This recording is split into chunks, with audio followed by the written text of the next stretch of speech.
चावलों के पाउडर से बना हुआ आता है ये। हाँ जी, चावल।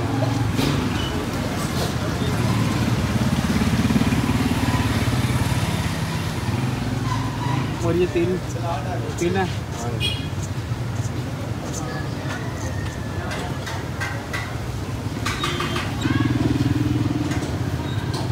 इसमें और भी कुछ डाल दिया, सिर्फ चावलों का पाउडर? चावलों का आटा, चीनी, बस। चीनी भी डली हुई है। बगैर मीठा कैसे है? अच्छा।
ठीक है भैया, फ्राई कर लेना। फ्राई